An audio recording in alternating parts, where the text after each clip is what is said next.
Hello, this is professor Ajay Kumar Jha.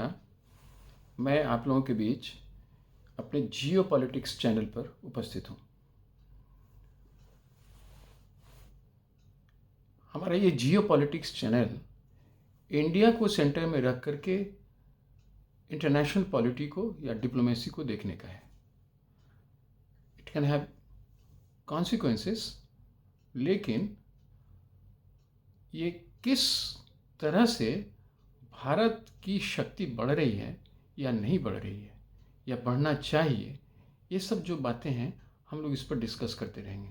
इसमें सिर्फ जियो politics की बात तो for the sake of Jio politics नहीं होगी, उसमें इंडिया के अपने जो स्टेटस हैं, जो आर्थिक, सामाजिक, राजनीतिक, डिफेंस के क्षेत्र में, इकोनॉमी के क्षेत्र में जो पावर ये एक्वायर करता जा रहा है दिनानुदिन, और जो गुडविल ये एक्वायर कर रहा है, उसके इम्पैक्ट पूरी दुनिया के जियो पॉलिटिक्स पर भारत किस तरह से डाल रहा है, डाल भी रहा है या नहीं, या भारत खुद ही समझ रहा है कि उसका इम्पैक्ट पड़ रहा है और उसका इम्पैक्ट सच में पड़ भी रहा है या नहीं।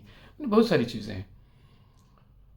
हमारे देश के प्रधानमंत्री का इसमें क्या रोल है, हमारे देश के एडमिनिस्ट्रेशन का उसमें क्या रोल है, हमारी इकोनॉमी उसमें कितना हमें सपोर्ट कर रही है। बहुत सारी चीज़ें हैं जो जियो पॉलिटिक्स को किसी एक दिशा देने के लिए वो एक रास्ता तय करती हैं। तो उस पर हम लोग सोचते विचारते रहेंगे। आज हमारा पहला दिन है इस इशू पर, तो आज हम लोग कर लेते हैं।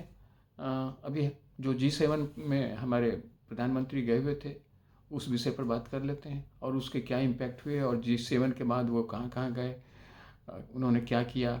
लेकिन मैं फोकस करूँगा न्यू पापुआ गिनी पर, जहाँ वो गए। लेकिन उसके प्रारंभ में जो G7 वो हिरोशिमा गए, वहाँ जिस तरह से उन्होंने अपनी बातों को रखा, दुनिया ने उन्हें सुना, ये सब, इन सब बातों पर हम विचार करेंगे। G7 का जो शिखर सम्मेलन है हिरोशिमा में इस बार हुआ, 7 जो महत्वपूर्ण डेवलप कंट्रीज़ हैं, भारत उसमें नहीं है। भारत को उसमें गेस्ट के रूप में बुलाया गया। अभी थोड़े दिन पहले तक ये G7 G8 था, तब रूस भी उसमें हुआ करता था। लेकिन बाद में ये लोगों ने, जब ये सब घटना घटने लगी यूक्रेन की, तो रूस को इन लोगों ने बाहर कर दिया। नहीं, इसको रूस को तो बाहर इन्होंने तभी किया था जब क्रीमिया को रूस ने ले लिया था, तो वो बाहर हो गया। फिर ये G7 हो गया। अब फिर कई जगह चर्चा चल रही है कि इसे फिर से G8 बनाया जाए और उसमें भारत को शामिल किया जाए। अब ये बात आगे की है, लेकिन आज तो भारत वहाँ गेस्ट के रूप में था। वहाँ और भी कई चीज़ें होनी थी। क्वाड की बैठक होनी थी, क्वाड की मीटिंग होनी थी। क्वाड में 4 कंट्री हैं, अमेरिका है, भारत है, ऑस्ट्रेलिया है और जापान है। तो लेकिन ये उस तरह से, और इसके लिए फिर ऑस्ट्रेलिया में ही होना था, लेकिन वो हो नहीं पाया। यहीं हुआ, चूँकि बाइडेन साहब बाहर हो गए, उन्होंने वो उसमें जाना नहीं सोचा, तो यहीं पर इन लोगों ने बैठक की, हिरोशिमा में ही बैठक हुई, बातचीत हुई। जो भी हुआ, इसका जो भी इसके फलाफल हैं। अभी आज मेरा फोकस चूँकि पापुआ न्यू गिनी पर है। पापुआ न्यू गिनी दुनिया का तीसरा सबसे बड़ा आइलैंड है, और ये और आबादी के तौर पर तो मुश्किल से 90 लाख, 92 लाख, मतलब 1 करोड़ से नीचे ही है। ज़्यादातर लोग क्रिश्चियन धर्म को मानने वाले हैं, करीब करीब 96% लोग क्रिश्चियन धर्म को मानने वाले हैं।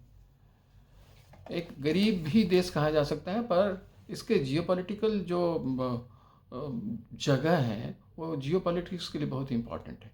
ये एक ज़माने में, ये बहुत ज़माने पहले नहीं, हाल ही तक 70s तक ये ऑस्ट्रेलिया का ही पार्ट हुआ करता था, परंतु वहाँ से इसे इंडिपेंडेंस मिला और उसके बाद ये एक इंडिपेंडेंट कंट्री बना।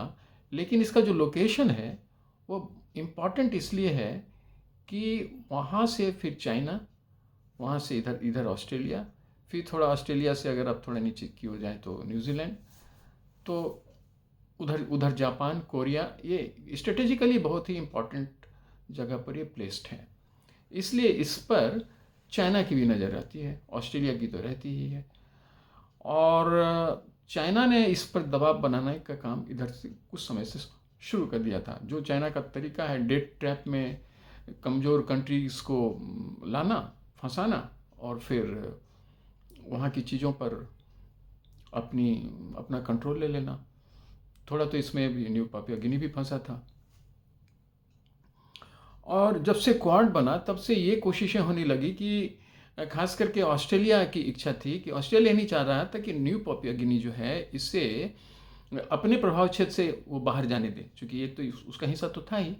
और जब वो बाहर भी हुआ तो बराबर इसकी पकड़ ये रही और इसकी कोशिशें रही कि ये हम ही लोगों के मतलब ऑस्ट्रेलिया के रेंज में ही रहे, उसके ही प्रभाव क्षेत्र में रहे, जो इसे पसंद नहीं था।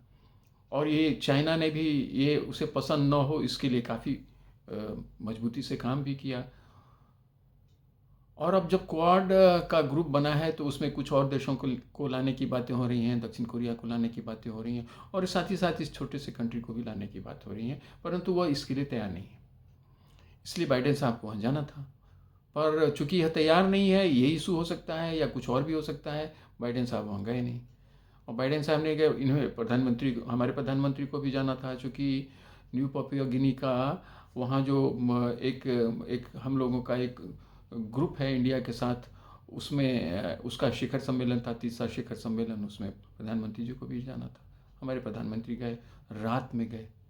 जो वहाँ वो लोग कभी रात में किसी ऐसे बड़े देश नेता को वो कभी उनकी आवभगत या अगवानी करते नहीं हैं, पर ये गए और उनकी अगवानी हुई। और अगवानी ही नहीं हुई, वहाँ के प्राइम मिनिस्टर वो प्रधानमंत्री जी मोदी जी को लेने के लिए खुद आए। सामान्यतः ऐसा होता नहीं है कि एक प्रधानमंत्री दूसरे देश के प्रधानमंत्री को रिसीव करने जाए, वो फिर वहाँ जाता, ऐसा होता नहीं है। लेकिन कभी कभी प्रोटोकॉल टूटते हैं, छोटा देश है और अब इसने सोचा होगा कि चलिए चाइना का भी एक तरह से ये काट हो सकता है, शायद इस तरह का प्लान हो। ऑस्ट्रेलिया का भी काट हो सकता है, बाइडेन साहब अमेरिका का भी काट हो सकता है। हालांकि अमेरिका का काट अमेरिका इंडिया क्या होगा, लेकिन फिर भी जो भी हो वो आए। और जब वो आए प्रधानमंत्री जी, तो गले तो मिले ही मिले, लेकिन उन्होंने पैर छूकर प्रणाम कर दिया। ये अंतर्राष्ट्रीय राजनीति के इतिहास में, डिप्लोमेसी के इतिहास में यह घटना और ऐसी घटना आज तक विश्व युद्ध के पहले और विश्व युद्ध के बाद भी देखी नहीं गई थी। वो धर्म से क्रिश्चियन धर्म के मतावलंबी हैं, वहाँ 96% क्रिश्चियन हैं, जो पैर छूने को वैसे भी वो लोग सही नहीं मानते हैं। ये उनके यहाँ कल्चर में भी नहीं है, हमारे यहाँ कल्चर में है। हमारे यहाँ भारत में ये कल्चर में है, खास करके हिंदू संस्कृति में और बौद्ध वगैरह इनमें है, लेकिन और तो नहीं। उनके साथ रहे, उनके साथ गए, उन्हें जो देश का हाईएस्ट ऑनर है वो उन्होंने दिया। अब इसके कई एनालिसिस हो रहे हैं, उस एनालिसिस में ये बातें हो रही हैं कि क्वाड में अगर न्यू पापुआ गिनी आता भी है तो वो तभी आ पाएगा जब भारत उसमें इंटरवीन करे, और भारत के कारण आएगा। भारत ने पहले भी ऐसी विकट परिस्थितियों में कई देशों का साथ दिया है, लेकिन इस बार कोविड में तो भारत ने करीब 150 कंट्रीज़ को अपना कोविड का वैक्सीन भेजा, बहुत सारी चीज़ें और भी चीज़ें उसमें इन्हें भी भेजा गया था, इस कंट्री को भी भेजा। इन सब चीज़ों का इन्हें ख्याल है, ध्यान है। तो अब ये वहाँ गए और उसका काफ़ी अच्छा इम्पैक्ट पड़ा। और ये एक ऐसा कंट्री है तो अब इंडिया की तुलना में तो काफ़ी छोटा है, लेकिन इतना भी छोटा नहीं है। अब 1 आध करोड़ की आबादी है, वो ठीक है, लेकिन बावजूद उसके वहाँ दुनिया भर के लैंग्वेजेस हैं, दुनिया भर की भाषाएं। लोग कहते हैं कि 300 से ज़्यादा भाषाएं हैं। बताइए, 90-92 लाख की आबादी है, 300 से ज़्यादा भाषाएं हैं। कल्चरल डाइवर्सिटी इतना है जितना हमारे देश में है, तो काफ़ी कुछ मिलता जुलता है। वहाँ जो हमारे यहाँ जो प्रकृति को पूजा करने की बात हम लोगों के धर्म में, हमारे देश में इसे काफ़ी मान्यता दी जाती है, वो वहाँ भी है कई जगह। तो इसका इम्पैक्ट और आगे पड़ेगा निश्चित माना जा सकता है। और इसका अब चाइना इसे कितना सीरियसली लेता है, क्योंकि चाइना अगर सीरियसली ले ले तो फिर भारत के लिए ये स्थिति कठिन तो हो ही जाती है, इसमें तो कोई शक नहीं है, इसमें कोई गुरेज भी नहीं किया जा सकता, ये सच भी है। नेपाल में भी ऐसा ही हुआ, भूटान में ऐसा हुआ, श्रीलंका में ऐसा हुआ, बांग्लादेश में ऐसा हुआ। भले हम लोग न माने, हमारे नीति जो भी हमारे लोग हैं न माने, जो नीति निर्धारण करते हैं, परंतु सच तो ये है कि ऐसा ही हो रहा है। तो चूंकि उसके बाद फिर चीन हाथ धोकर पड़ जाता है उन देशों पर जहां उसे थोड़ा भी इस बात का इल्म होता है कि भारत की वहां पकड़ बन सकती है या बनने वाली है या बन चुकी है, तो फिर वो उसके मनी पावर फिर फ्लोट होने लगते हैं, फिर उसके इम्पैक्ट दिखने लगते हैं। अब आगे जो भी हो, लेकिन आज की स्थिति तो ये है। इससे क्वाड देश के कंट्रीज़ में इसे एक अच्छा सुकून के तौर पर भी देखा जा सकता है, देखा गया होगा, मेरा ही मानना है। लेट अस सी इस आगे इस क्या इसके इम्पैक्ट पड़ते हैं। इसी तरह की बातों को और भी हम चर्चा करते रहेंगे, समय समय पर और भी बातें करेंगे।